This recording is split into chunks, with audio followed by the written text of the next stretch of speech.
everyone, Jen Bradshaw here. I am not live. I wanted to pop in here and do a pre-recorded video before November 18th to share some stuff with you. And if you're just joining us going, what's November 18th, Jen? November 18th is the new moon in Scorpio. But that's not all. I am actually hosting a free masterclass on November 18th that is called All Things New Moon. So we're not just going to be talking about the new moon in Scorpio, which we'll touch on for sure, but we're going to talk about all things new moon. And before we get to November 18th, I wanted to just share a couple things as we lead up to that weekend. And if you have not signed up for this class, you're going to want to do that in the description, the link in the description. All you need to do is just join us and you will be hooked up. You can either do it live or get the replay. So you are going to want to actually get your free natal chart, or get it for free at least. You're going to want to go to astro.com. And of course, there are lots of software out there that you can use, but astro.com is great. It's what I learned on before I started doing readings. So to grab your free chart, you're going to go to astro.com. You're going to go to free horoscopes and click on Natal Chart Ascendant. When you do, it'll bring you to a screen. No, it won't bring you to my chart, but it'll bring you to a screen that looks like this.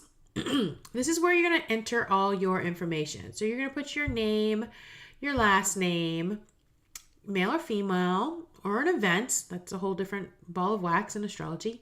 Your birthday, and the time you were born.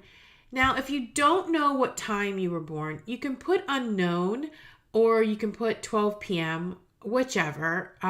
It's for the masterclass, it's not important. But what is important if you do grab your chart is the time of birth, the time you were born at, actually tells us where the different zodiacs are in relationship to the houses. So when you get the time of birth, that's what determines your ascendant and what the houses are 30 degrees from there. Country, birth, town, and then hit continue. And when you hit continue, we're actually going to go back and grab my chart. It'll bring up your chart just like this. So we're going to use my chart for today's little show and tell. And so, when I was out for a walk the other day this week, and I was like, man, what do people need to know? Well, first you need to know, grab your chart. But it got me thinking was like, why use astrology? What can the chart do? It can do a lot of things. But most important, like what came to me at the point when I was walking that I wanted to share with you today is how can we stay centered and balanced? And I know that a balanced work-life or work-life balance is so 1990s. I get it. But when you're often curious about like, what the heck is going on with me? Why is this happening? Centered and balanced. And what I mean by that is, sometimes we may feel like we need to do more out of life, that we were put on this earth to do more. And we just don't know what it is. We don't know why this is activating in us. I go and look at this axis. This axis is for our rising sign, what our soul came here to do. Or let's say we're having challenges with like beliefs or values that are changing, learning, our family. That's all down here. This is the inner work. This is the nadir. I look at what's going on down here. If that seems to be going to be a challenge for people, or they feel a little bit of disruption. The other thing is too about relationships. I get that question all the time. I'm sure a lot of other astrologers do, like relationship and what's going on with that. And that's where I look at the descendant here. This is the 7th house. And then of course, the last thing that I get a lot of questions about too is career. And that's usually represented here, or it is represented here by the midheaven. So, if we've got a lot of activity from the transits, which are not shown here, but they would be on the outside. If we've got a lot of things pulling on us, either from family or a desire to do something more, a relationship or our career, I look at those axis points, and I also look and see what's already in the natal chart that may be getting activated. And that's what I look here and do. And so when I talk about what can we do to stay centered and balanced, is coming back here. So right here is this point is where we were born. This is the city we were born.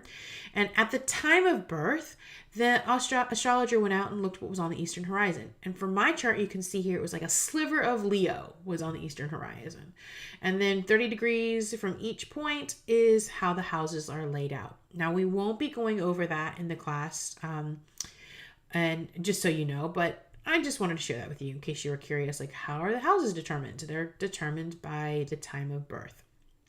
So that's just a little kind of insight about staying centered and balanced and like looking at what's activating in your chart if you're feeling pulls towards these different axes. But the last thing I want to do is really have you look at one particular symbol on your chart for the new moon class, for all things new moon on November 18th. I want you to look and see where is your moon sign. So you're going to look for this crescent moon. I'm pointing right here. You're going to look at the zodiac. And for me, it's Gemini. And you might want to note what house it is. For me, it's the 10th, and it happens to be conjunct my midheaven, which makes total sense with the work that I do as an energy healing coach. Totally makes sense. So you're going to want to make note of that before November 18th. So if you have any questions, let me know. Just comment below.